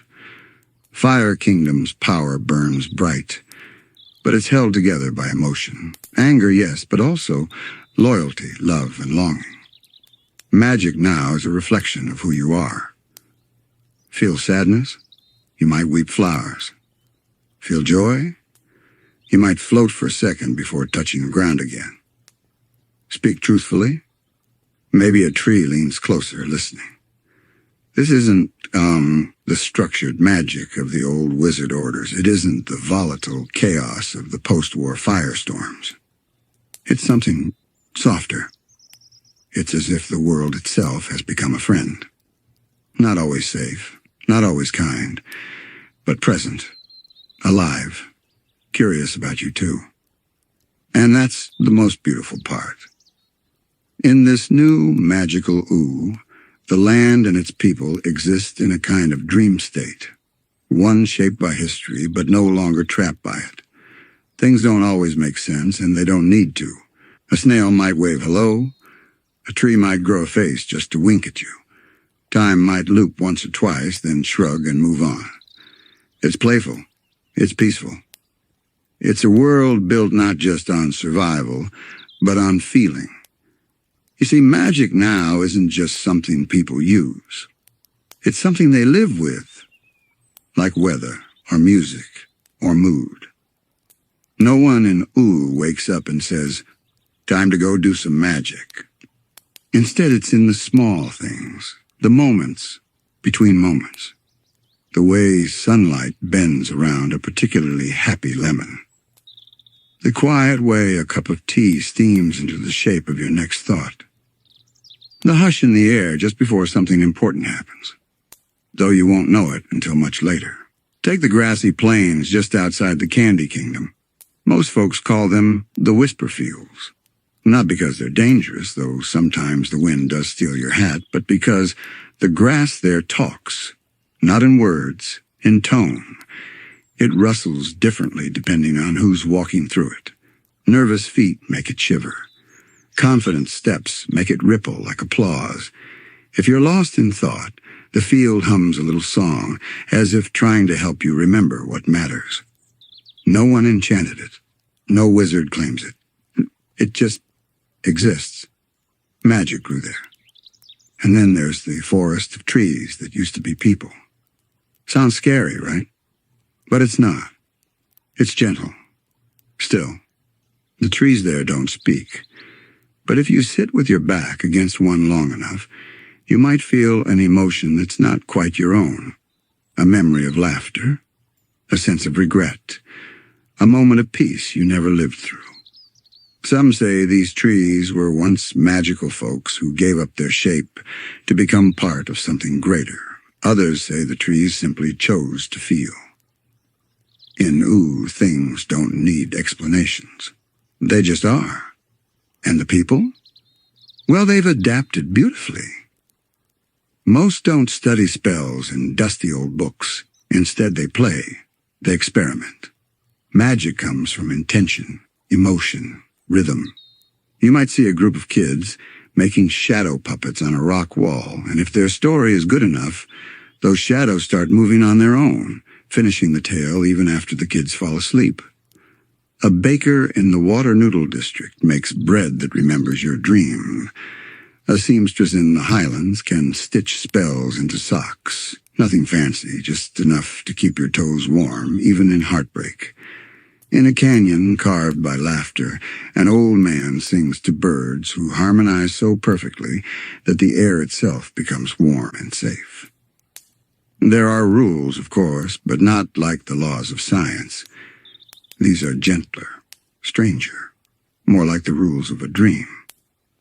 For instance, if a secret is told to you by a candle's flame, you must never write it down. Never eat soup from a bowl that hums. It's trying to become something else. If you hear your name whispered by the wind while you're alone, say thank you and walk away slowly. And if a door appears in a tree that wasn't there yesterday, don't open it unless you're ready for a part of yourself to change forever. No one enforces these rules, but almost everyone follows them. Because here, in this softened, rebuilt world, people know that magic is not just power, it's relationship. It watches, it listens, it offers, but never demands. You can live your whole life in Ooo without casting a spell, and still be full of magic. It's in the way you care for others, the way you tell stories, the way you hold on to hope even when the world gets strange again. Magic in Ooo doesn't separate the great from the small. In fact, it has a fondness for the forgotten, the unnoticed, the overlooked. You won't always find it in grand towers or shining spells. More often, it's tucked inside the ordinary. A broom that sweeps to the rhythm of a humming tune. A watering can that only pours when the flowers are truly thirsty. A set of socks that always appear on your feet when you're about to step on something cold. Magic has become intimate. It notices you, even when you forget to notice yourself. Take the wandering heroes. Not all of them wield flaming swords or throw spells from the sky. Some are quiet travelers who carry glowing pebbles in their pockets and know exactly where to step so that a field blooms behind them. One girl is said to travel Ooo backwards, her journey flowing in reverse, and yet she always arrives exactly when she's needed. Then there's the strange little boy made of paper birds. No one knows where he came from. He doesn't speak, but wherever he visits, sadness lifts for a moment, just a moment. And then he folds himself away again, riding the breeze to the next broken heart. Magic in Ooo isn't just spectacle, it's healing. It holds grief gently. It listens when nothing else does. That's why so many of Oo's people, even those without magic in their blood, live as if the world itself is sacred. They say please and thank you to their bread. They apologize when stepping on moss. They make room in their homes for spirits passing through, just in case. Not out of fear, out of kindness. Because in Ooo, kindness is a kind of spell, too. You might not always see the effects, but they're there. A fence mends itself after you comfort someone beside it. A window stays closed through a storm if you've been honest that day. A path lights up faintly if you're walking home after forgiving someone. And yet, this isn't a perfect world. It still has trouble, darkness, danger. There are magical beings who twist intention, curses that creep into towns through old songs, forests that confuse your memory until you forget why you ever left home in the first place. Even magic itself, so warm and playful, can become cold when ignored or worse, used selfishly. But unlike before the war, when magic was either all-powerful or forbidden, now it's a conversation. You don't control magic. You ask it. And sometimes it answers. Sometimes it says no. And sometimes it offers something entirely unexpected. This has made the heroes of Ooo different too. They don't conquer. They connect. Finn doesn't always slay monsters. Sometimes he hugs them. He listens to them. He tries to understand where their hurt comes from. Jake doesn't stretch into battle every time. Sometimes he becomes a pillow, a raft, a house. The people of Ooo don't just fight evil. They befriend it. They forgive it. And sometimes they even fall in love with it. Because in this new magical world, power doesn't come from being bigger or stronger. It comes from being open, being brave enough to feel. And that feeling is echoed in Oo's very soil. Mountains that mourn when they're mined too greedily. Rivers that speed up when they sense panic. Bridges that only appear when someone's truly ready to cross. Not just the distance, but the choice in their heart. Even the stars in Ooo seem more aware now. They shimmer differently when people make peace. They fall gently when someone sings a lullaby to the sky. They gather close on nights when someone is lonely, just to be near. And so Ooo becomes a kind of living poem. Not neat, not perfect, but alive in a way most worlds forget to be. Here, magic doesn't just power spells, it powers stories. Stories that grow with the telling. A fisherman who caught a star and let it go. A girl who gave away her shadow and now lives in sunlight forever. A boy who carried a broken crown across the land, just to bury it where the world began. These stories aren't always real, but they become real. Because in Ooo, belief is more than imagination. It's invitation. It calls the magic close. It asks it to dance. And in that dance between what is and what might be, Ooo continues to become itself, over and over again. And maybe, just maybe, that's the quiet magic at the heart of it all. Not the big, booming spells, not the ancient relics or mystical prophecies, but the kind of magic that wraps around you like a blanket when the wind picks up. The magic that sighs softly when you finally feel safe. Because this world, the world of Ooo, is not one that was healed all at once. It healed through time, through patience, through people caring for each other in strange and beautiful ways. It healed when someone chose to plant flowers in a crater, when someone else offered food to a spirit that no one else could see, when a small, scared person held a creature's hand instead of raising a sword.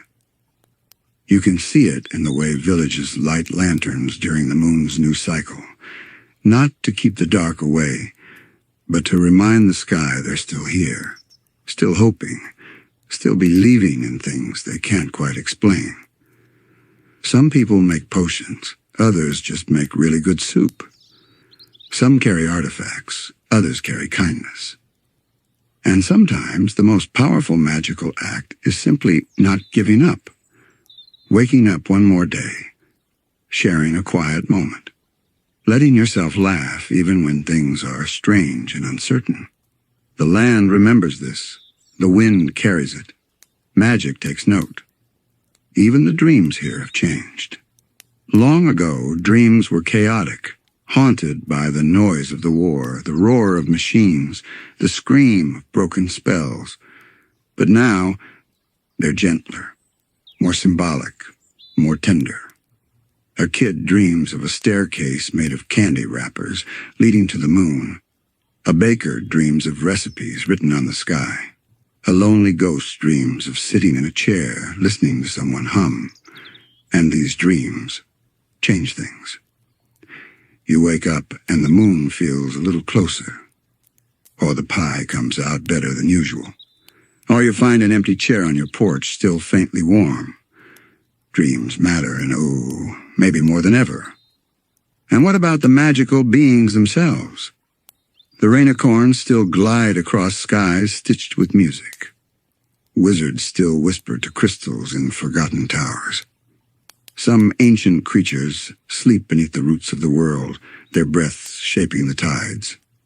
But even the grandest of them seem calmer now, less interested in power, more interested in watching, waiting, occasionally intervening with a nudge rather than a bolt of lightning. Because even they understand, this is not an age of conquest. It's an age of becoming. Magic in Ooo is no longer about changing the world. It's about being part of it. And that's the most beautiful thing of all. You don't have to be a chosen one. You don't have to master every rune or relic. You just have to be present. To notice the way a flower blooms upside down. To greet a stranger with trust. To let yourself cry, laugh, wonder. To believe just a little that the world is still unfolding around you, and you are part of the reason it keeps unfolding. In Ooo, that's enough to make you magical. Maybe it always was. So as you lie there now, eyes heavy, mind floating, I want you to remember that somewhere, just beyond the horizon of sleep, Ooo is still glowing, still singing, still swirling with stars and spells and stories waiting to be dreamed. You're a part of that story now. You've walked through fire, across fields, through soft towns and stranger places. And all along the way, magic wasn't just around you, it was with you. Still is. Even in your breath, even in your thoughts, especially in your rest. So close your eyes, let the colors fade. Let the winds carry you just a little further. The world of Ooo will still be here in the morning. Still magical, still waiting. And maybe, if you listen closely, you'll hear it whisper something just for you. A tiny spell, a secret comfort, just enough to help you sleep.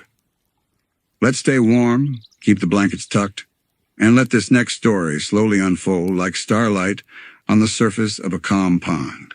Because tonight, we're going to talk about balance. You've seen it before, everywhere in Ooo. The wildness of magic wrapped in the steady hands of science. The flicker of logic inside a dream.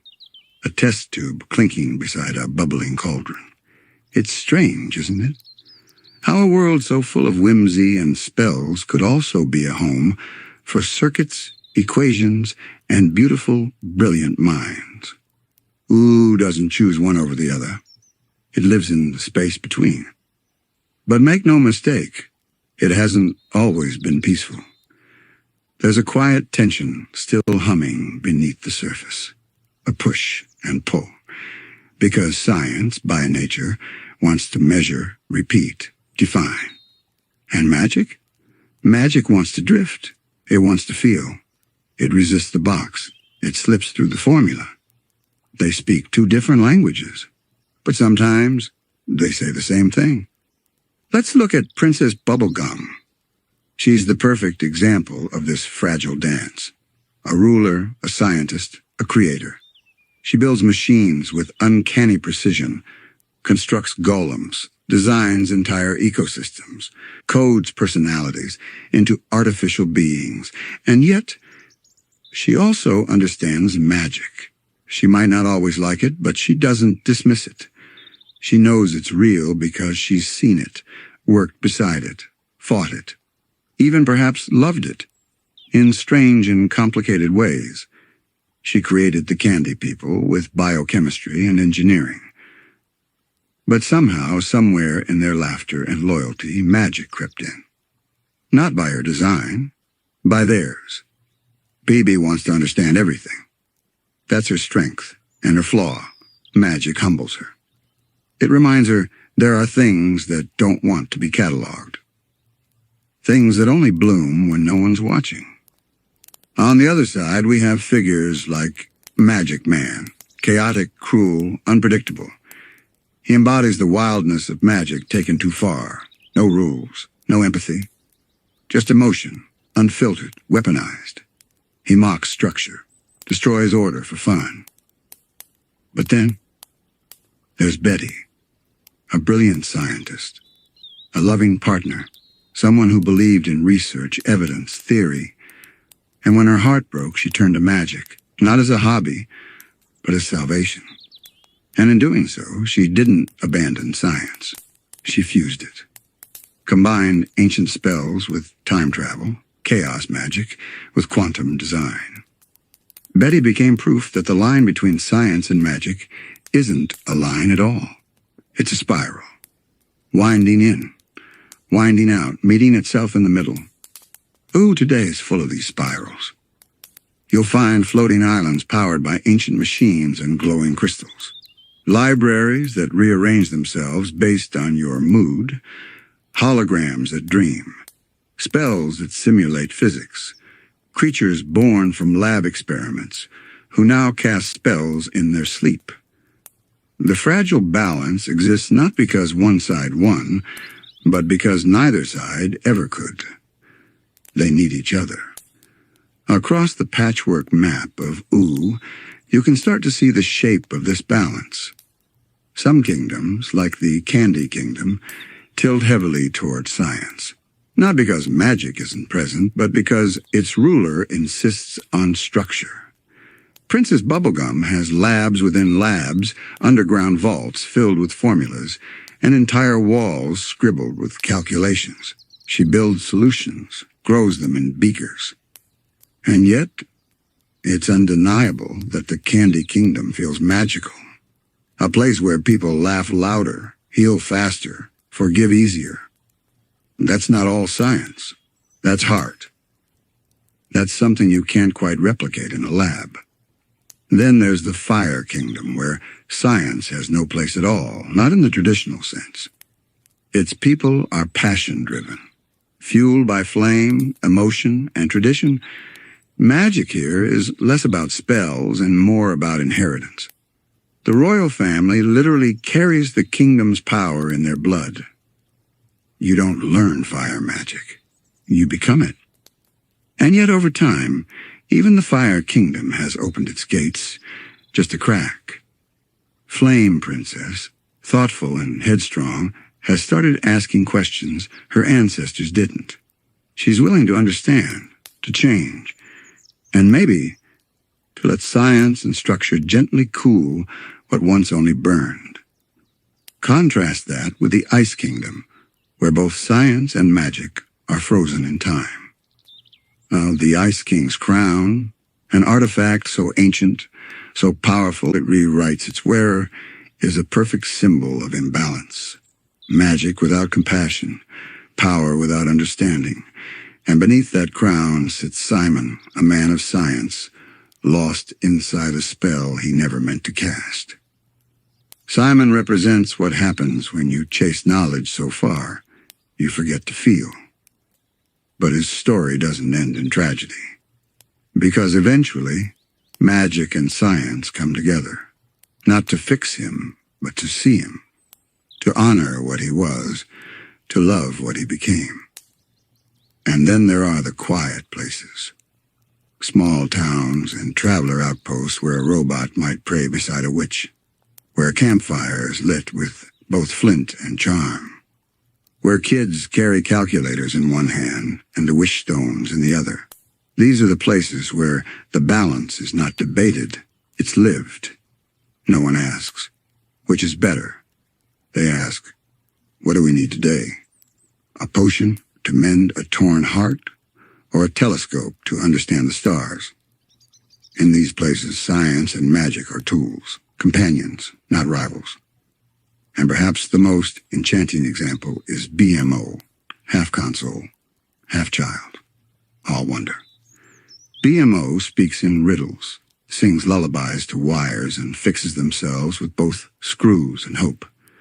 They are science, yes, hardware and code, but they dream like a spell book left open under moonlight. BMO doesn't ask whether something's logical. BMO asks if it's kind. And somehow, that's the most balanced question of all. Because the deeper truth in Ooo isn't that magic and science are opposites. It's that they're mirrors. One reflects the outer world, the other reflects the inner. Science says, here is how. Magic says, here is why. Science builds the ship. Magic names it. Science maps the stars. Magic asks what they're dreaming about. But balance is tricky. It doesn't stay still. It sways with emotion, with ambition, with the choices people make when they're scared or lonely, or trying to fix something that doesn't want to be fixed. We've seen what happens when one side overreaches. When science tries to control too much, it forgets that the world isn't a problem to solve. It's a feeling to understand. We saw it when Princess Bubblegum built entire identities in test tubes, only to realize those creations had souls of their own. They weren't puzzles. They were people. And it hurt. Not because she didn't care, but because she did, so much, so deeply, that she tried to hold it all together by logic alone, and the world gently reminded her. Some things can't be calculated. Love, forgiveness, grief, magic. They don't fit on charts. And then there's magic. When left unchecked, it doesn't just confuse reality, it replaces it. We've seen this with creatures like Magic Man. with beings who bend the world not to protect it, but to entertain themselves. For them, rules are toys, consequences are funny, but what they don't realize, what they've forgotten, is that people live in this world. People with hearts, with memories, with hopes. And when those are bent too far, they don't snap back. They shatter. That's why balance isn't just important, it's sacred. And it's fragile. Sometimes it tilts slowly, almost invisibly. A single invention that rewrites a tradition. A single spell that warps a scientific truth. A single lie told with good intentions. And suddenly, the ground beneath Ooo shifts. That's when you see the tension. Candies growing restless, wondering if they were made or born. Robots asking if their code includes a soul. Magic users tempted to twist time, even just a little, to fix one small mistake. It's never dramatic at first. Just a silence, a crack in a wall, a song that doesn't sound quite right anymore. But Ooo has guardians. Not official ones, not crowned or robed. Just hearts in the right place.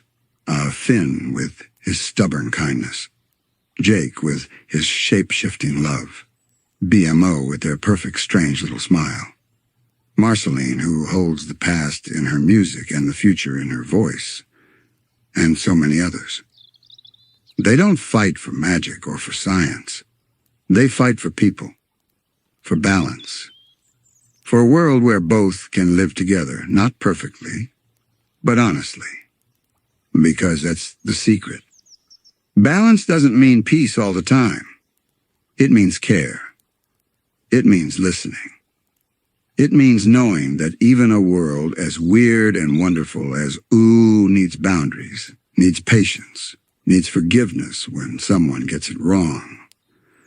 There was a time, long, long ago, when the two forces were like armies, opposing, staring across a battlefield.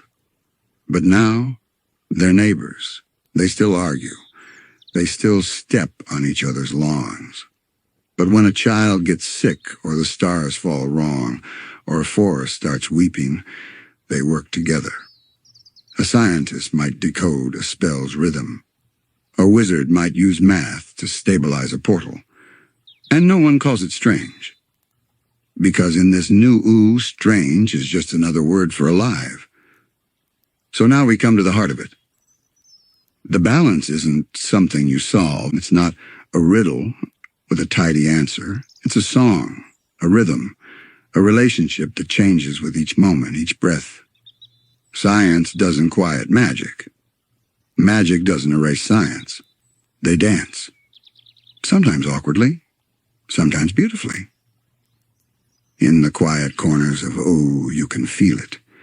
In the purr of an engine powered by dreams.